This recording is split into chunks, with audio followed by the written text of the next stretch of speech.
जय हिंद। आज हमारा टॉपिक करंट अफेयर्स में मई 2024 है, लेकिन इसके पहले आपका बेहद स्वागत है। कहाँ?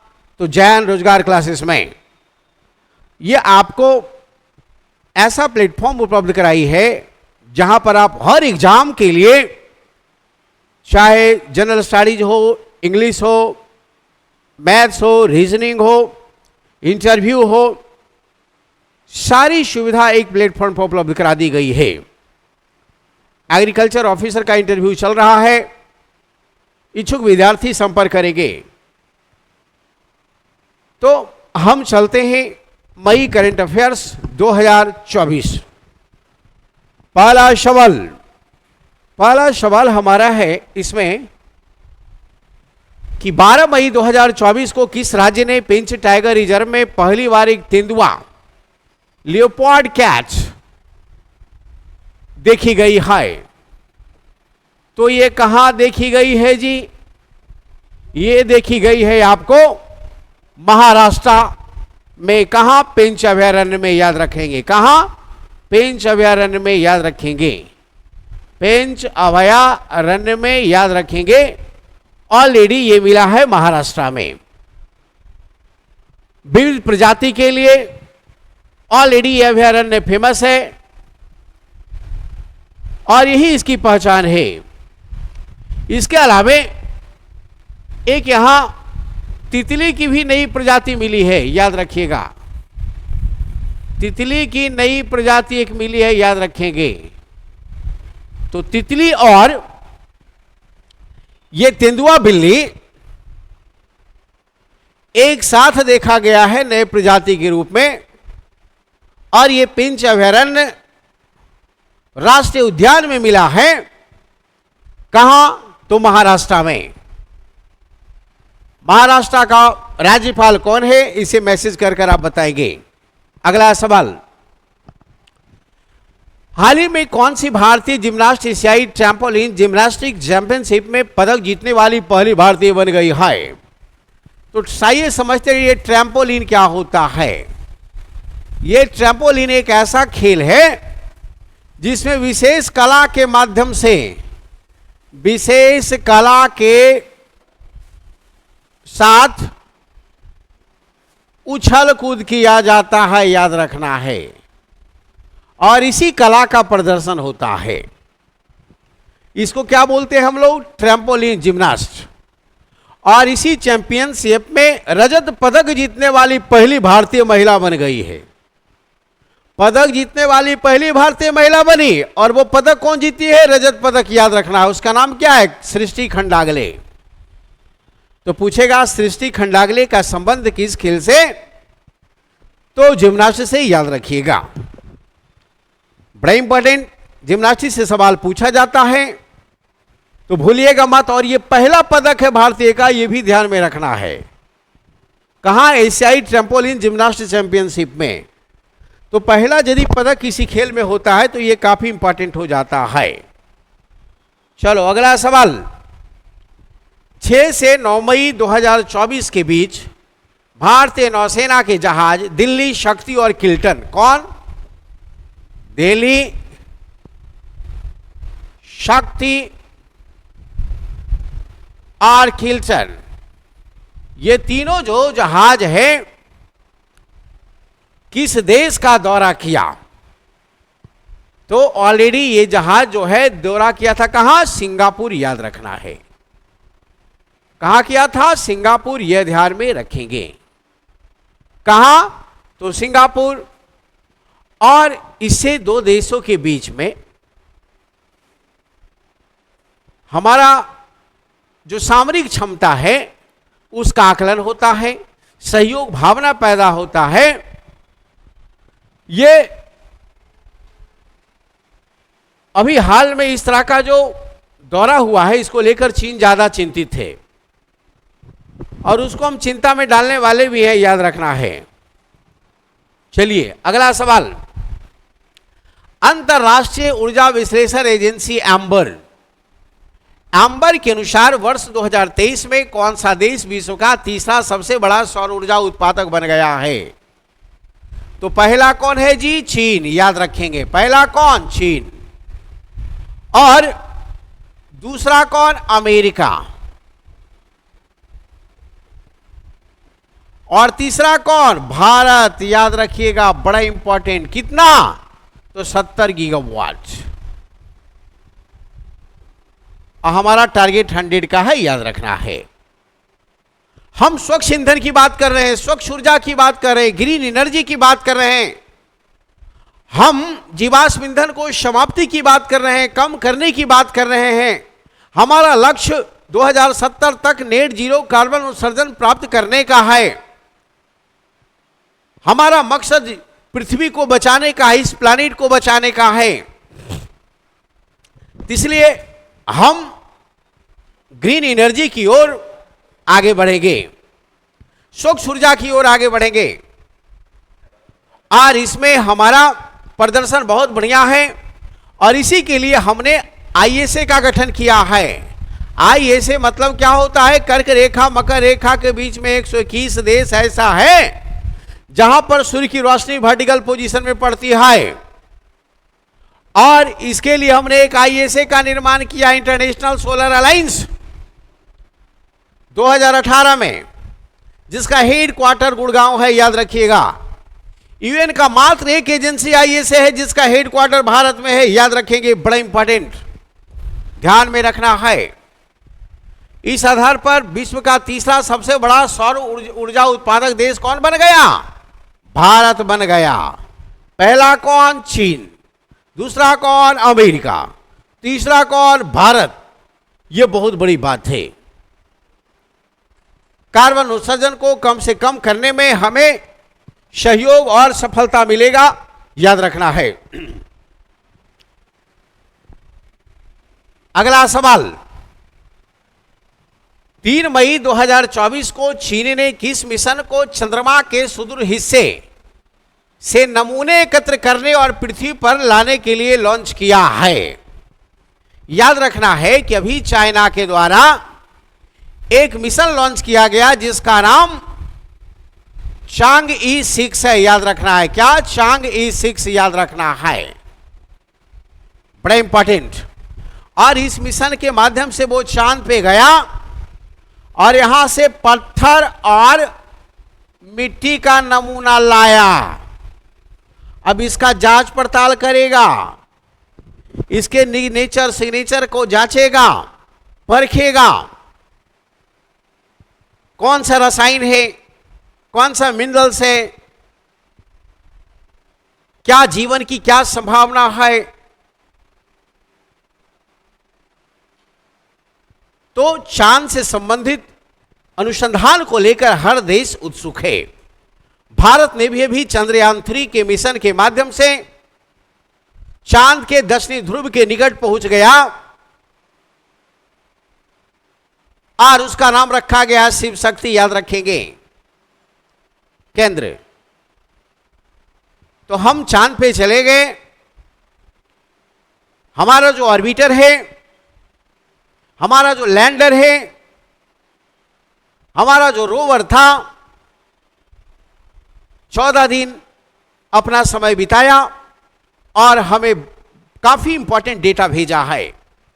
उस डेटा से इसरो का वैज्ञानिक ने विश्लेषण प्राप्त करके महत्वपूर्ण तत्वों के बारे में हमारे निकट जानकारी उपलब्ध कराई है। यह बहुत बड़ी बात है। जो चंद्रयान 3 जो मिशन था, इसको लेकर हमने एक क्लास ले लिया है ये जैन रोजगार क्लासेस पे, और इसको आसानी से देखा जा सकता है और इससे संबंधित महत्वपूर्ण फैक्ट आपको मिल जाएंगे, याद रखेंगे। तो ये काफी इंपॉर्टेंट। इसका उत्तर क्या? चांगई 6, याद रखना है। अगला सवाल, विश्व प्रेस स्वतंत्रता दिवस 2024 का थीम क्या है? विश्व प्रेस स्वतंत्रता दिवस का जो थीम है, a press for the planet, journalism in the face of the environmental crisis, याद रखना है। ये जो हमारा प्रेस है, ये लोकतंत्र का जो चौथा स्तंभ है, ये पूरे ग्रह के लिए है, याद रखना है।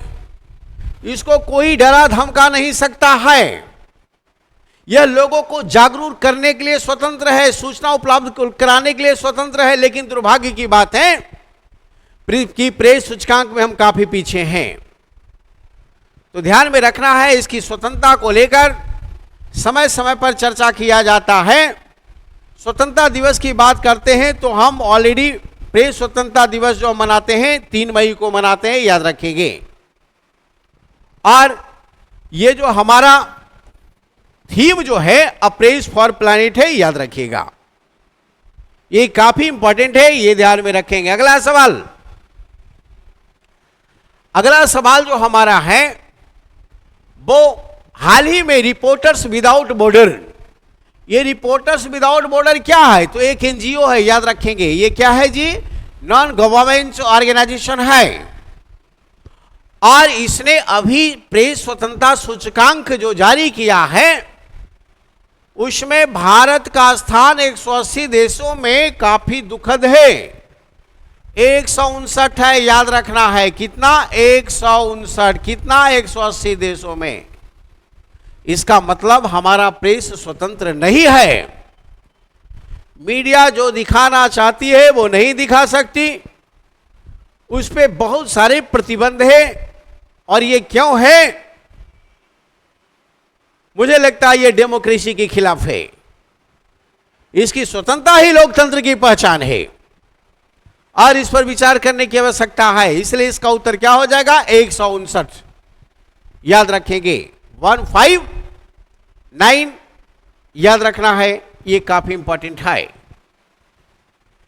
तो बड़ा इंपॉर्टेंट, भारत का स्थान कितना? 159। कितना है जी? 159। चलो अगला सवाल। बैडमिंटन वर्ल्ड फेडरेशन विश्व जूनियर चैंपियनशिप 2025 की मेजबानी कौन करेगा? तो बैडमिंटन में थॉमस कप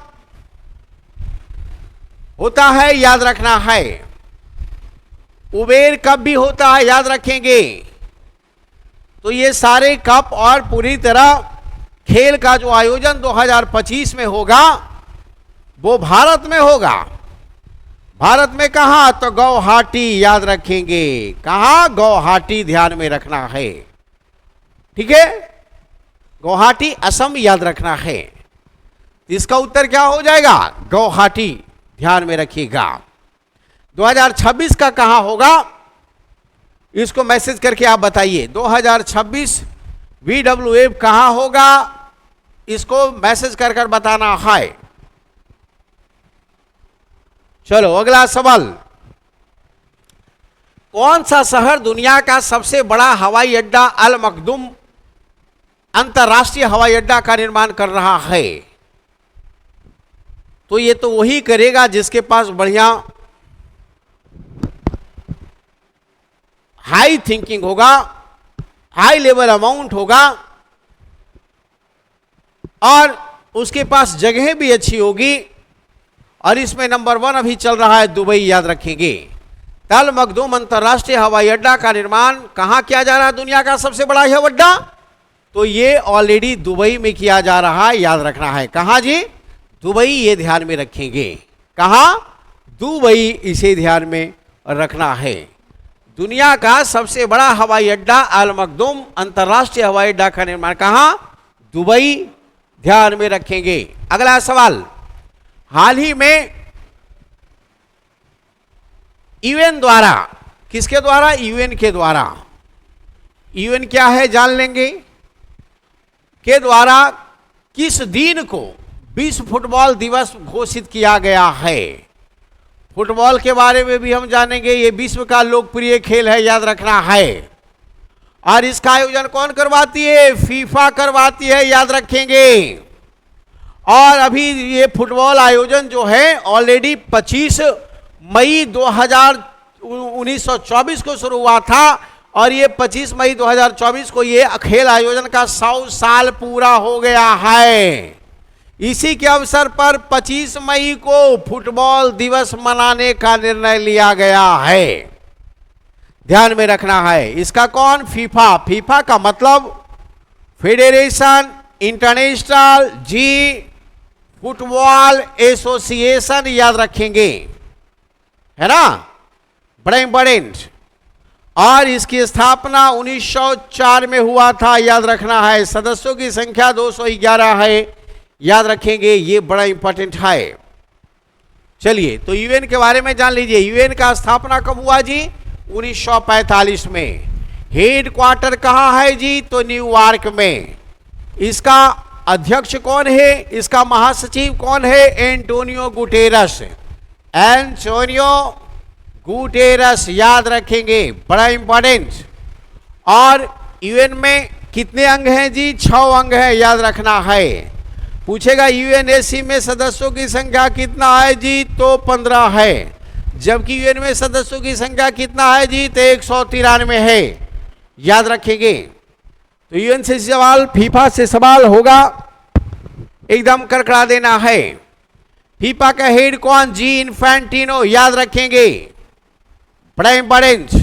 चलो, तो ये क्लियर हो गया 25 मई। अगला सवाल, अगला सवाल है कि हाल ही में किस देश के द्वारा दुनिया का 6G डिवाइस पेश किया गया है? सोच लीजिए, हम लोग 5G भी नहीं खरीदे कि ये लोग 6G लेकर आ गया। 6G डिवाइस लेकर आ गया, याद रखा है ना। और ये 5G से 20 गुना बेहतर है, याद रखना है, 20 गुना बेहतर 5G से। और क्या? 5G से स्पीड में 500 गुना तेज है, याद रखिएगा, याद रखेंगे, बड़ा इंपॉर्टेंट। 1 सेकेंड में 5 HD का वीडियो ऑलरेडी डाउनलोड हो सकता है, याद रखेंगे। ये 6G डिवाइस है और ये ऑलरेडी पेश किया है कौन? तो ये जापान किया है, ये जापान ही कर सकता है, याद रखना है। ये ऑलरेडी दक्षिण कोरिया ही कर सकता है, याद रखेंगे। तो कौन? जापान, इसे ध्यान में रखना है। 6G डिवाइस पेश कौन किया? तो जापान किया, याद रखेंगे। 5G अभी लोगों के पास नहीं पहुंचा, लेकिन या लोग 5G तक नहीं पहुंचा है, 6G आ चुका है, याद रखिएगा। ट्रायल पीरियड में है, ये भी ध्यान में रखेंगे। चलो, तो उत्तर क्या हो जाएगा? जापान। जापान का पीएम कौन है? इसको मैसेज करके आप लोग बताइए। Who is the prime minister of the Japan? पहले वीडियो में बता चुके हैं, पहले वीडियो में हमने बताया है, इसलिए इसमें टेस्ट की भी जांच होगी। चलिए, अगला सवाल। अगला सवाल जो हमारा है, अंबानी व्हाइट मार्बल, क्या बात है। अभी आपने देखा होगा कि जो अंबानी सन का जो शादी हुआ है, लग रहा है उस शादी में साक्षात लक्ष्मी पूरे मंच पर विराजमान थी, पूरे फील्ड में विराजमान थी, याद रखना है।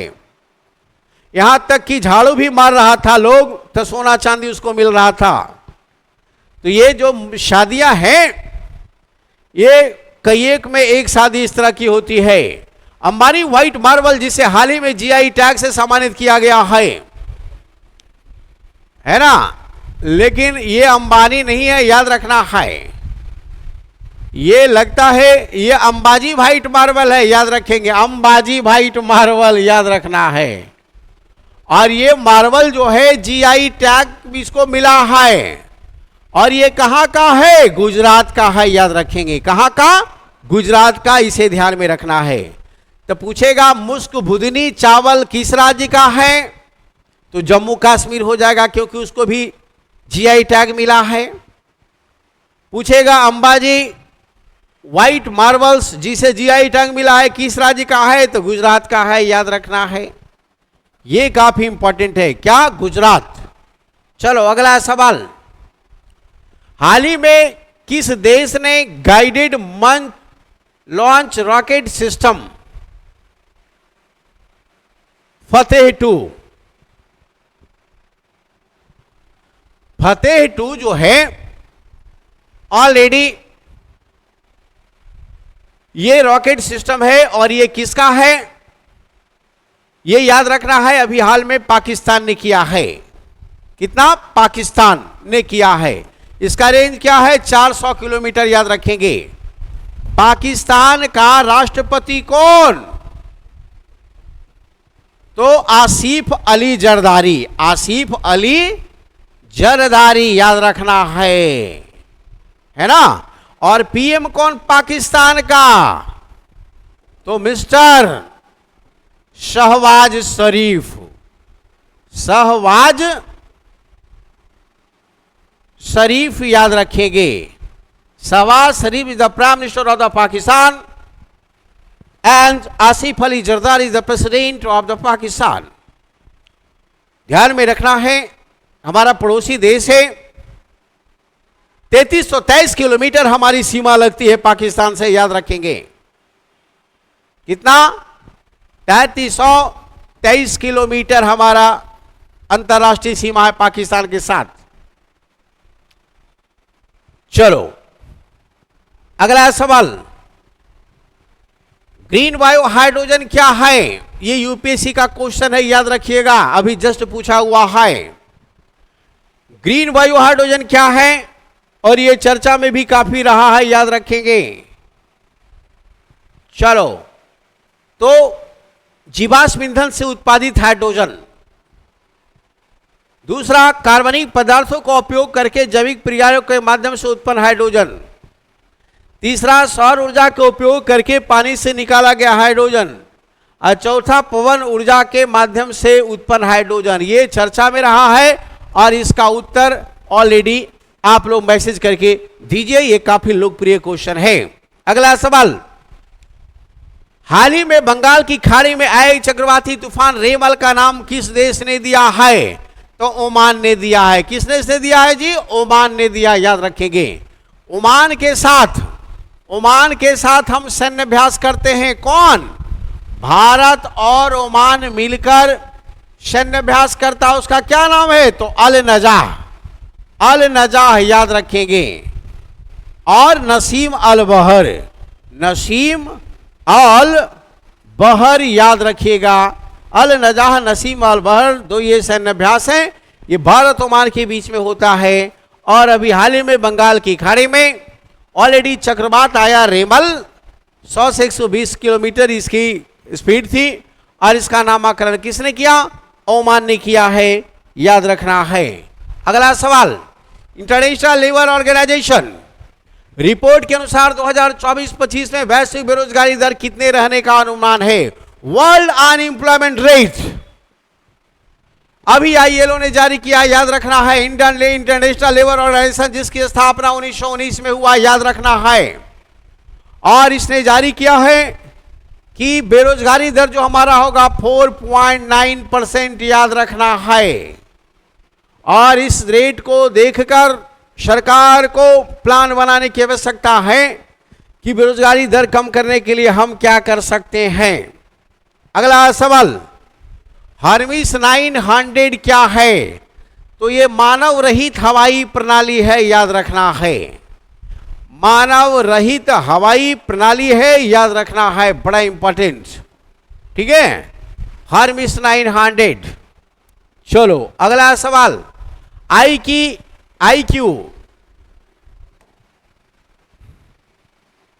एयर के अनुसार हाल ही में किस शहर की विश्व स्तर पर सबसे प्रदूषित शहर का दर्जा किसको मिला है? तो काठमांडू को मिला है, याद रखना है। किसको मिला? काठमांडू को, याद रखेंगे। चलो, और बेगूसराय को भी ऑलरेडी सबसे प्रदूषित नगर का दर्जा मिला है, याद रखना है। लेकिन किस रिपोर्ट में, आप बताइएगा। चलो अगला सवाल, सांगलाफू झील किस राज्य में है? सांगलाफू झील किस राज्य में है? तो ये काफी चर्चा में था और ये सिक्किम में है, याद रखेंगे। सिक्किम क्या है? सिक्किम हमारा ऑलरेडी सबसे जनसंख्या के दृष्टिकोण से सबसे छोटा राज्य है और ये पहला जैविक राज्य है, याद रखेंगे। पहला जैविक राज्य भारत का कौन? सिक्किम। यहाँ लोकसभा 1 और 32 विधानसभा सीट है, याद रखना है। 32 विधानसभा सीट याद रखेंगे। और अभी हाल में 31 सीट लाकर वहाँ प्रेम सिंह तमांग वहां का मुख्यमंत्री बन गया है, याद रखना है। और मिस्टर लक्ष्मण आचार्य वहां का गवर्नर है, याद रखेंगे। मिस्टर लक्ष्मण आचार्य वहां का गवर्नर, कहां का? सिक्किम का, याद रखिएगा। पाक्योंग हवाई अड्डा कहां? भारत का 100वां हवाई अड्डा कौन? पाक्योंग हवाई अड्डा। ये कहां? तो सिक्किम में, याद रखिएगा, ये बड़ा इंपॉर्टेंट है। चलिए, तो स्टैटिक जीके भी आपका क्लियर हो रहा है, ध्यान में रखेंगे। चलो अगला सवाल, आईसीसी T20 वर्ल्ड कप का ब्रांड एम्बेसडर किसे बनाया गया? तो युवराज सिंह को बनाया गया था, याद रखेंगे। भारत से किसको? तो युवराज सिंह को बनाया गया था, याद रखेंगे, बड़ा important. ICC T20 world cup, T20 world cup जो है कौन जीता? भारत जीता, याद रखना है। कौन जीता जी? भारत जीता, याद रखेंगे, बड़ा इंपॉर्टेंट है ना। कौन जीता? भारत जीता है, याद रखिएगा, ठीक है। चलो, तो इसी के साथ हमारा 20 क्वेश्चन समाप्त होता है और इसी के साथ आपको बहुत बहुत धन्यवाद। इसी तरह आप चैनल को सब्सक्राइब कीजिए, शेयर कीजिए, लाइक को ठोकिए और अगले क्लास का इंतजार कीजिए। सारे क्लास ओपन हो गया है, ऐप के माध्यम से आप लोग जल्दी से जुड़िए। जनरल स्टडी में history, polity, economy, geography, current affairs का क्लास चल रहे हैं। जुड़ने के लिए जो नंबर नीचे दिया गया है उस पर संपर्क करें। That's all. जय हिंद, जय भारत, जय बिहार।